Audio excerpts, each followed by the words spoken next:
முத்தமிழர் கலைஞர் அவர்கள் சொல்லுவார்கள், ஒரு குழந்தைய பிறந்த உடனே அந்த குழந்தைய சீராட்டி பாராட்டி அவ்வளோ மகிழ்ச்சி பொங்க அந்த குழந்தைய கொண்டாடுவாங்களாம் அந்த பெத்த தாய் அப்படிங்கிறது. அவ்வளோ மகிழ்ச்சியாக அந்த வளரும் பொழுது அப்படிப்பட்ட அந்த குழந்தை ஒரு நாள் திடீர்னு காணாம போயிடுச்சு அப்படின்னா அவ்வளோ ஒரு பதஷ்டம் வருமா. ஐயோ அந்த குழந்தைய காணுமே, இங்கே தானே விளையாடிட்டு இருந்துச்சு, இப்போதானே என் கையோடு இருந்துச்சு, இப்போ திடீர்னு காணுமே அப்படின்னு அவ்வளோ ஒரு கலக்கத்துக்கும் ஒரு தயக்கத்துக்கும் அந்த தாய் ஆளாவார்களாம். மீண்டும் தொலைந்து போன அந்த குழந்தையை கிடைக்கும் பொழுது பெத்தம்போது இந்த மகிழ்ச்சியை காட்டணும் 2 மடங்காக அந்த மகிழ்ச்சி அந்த தாயிடம் இருக்கும் என்று கலைஞர் அவர்கள் சொல்வார்கள்.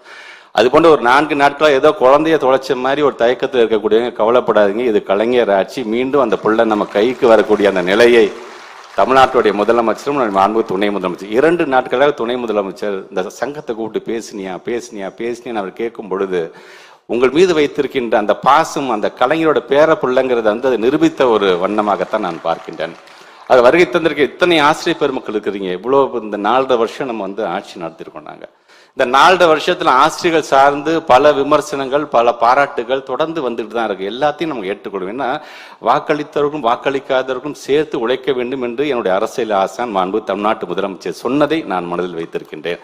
ஆக அந்த விதத்தில் தான் இங்கு ஒரு பள்ளிக்கல்வித்துறை அமைச்சராக வருகின்ற அது வாட்ஸ்அப் செய்தியாக இருந்தாலும் சரி, அது சமூக வலைதளமாக இருந்தாலும் சரி, அதை எங்க பாராட்டும் போது எப்படி ரசிக்கணும், அதே போன்று விமர்சனம் செய்யும்போது அவ்வளோ அழகு தமிழில் நீங்கள் எங்களை விமர்சனம் செய்கின்ற அதை பார்க்கும்போது உள்ளபடி எனக்கு பெருமையாக இருக்கும். அதுவும் கலைஞர் சொன்னது மாதிரி தான், ஒரு சின்ன ஒரு இரும்பு துண்டை போட்டு கோடாலியால போட்டு அதை அடின்னு அது நீங்க அடிக்கும் பொழுது அது உளியால் அது செதுக்கும் பொழுது அந்த இரும்பு துண்டு அப்படி பார்க்குமா, அது பார்த்து கோவப்படாதான். என்ன நினைக்குமா, என்ன இந்த அடி சம்மட்டி அடி இந்த அடி அடிக்கிறாங்கல்ல, அது காரணம் என்ன தெரியுமா, அவன் என்னை பிடிக்கலன்னு சொல்லிட்டு அடிக்கல, இவன் ஏதாச்சும் ஒரு சக்கரத்திற்கும் தேருக்கும் ஒரு அச்சாணியாக ஆக வேண்டும், கலையாணியாக அவன் ஆக வேண்டும் என்கின்ற விதத்தில் தான் என்னை அவர்கள் செதுக்கி கொண்டிருக்கிறார்கள் என்று கலைஞர் அவர்கள் இருக்கின்ற விமர்சனத்தை கூட அவர் எப்படி அவர் திருப்பி அடிக்கிறார் பாருங்க.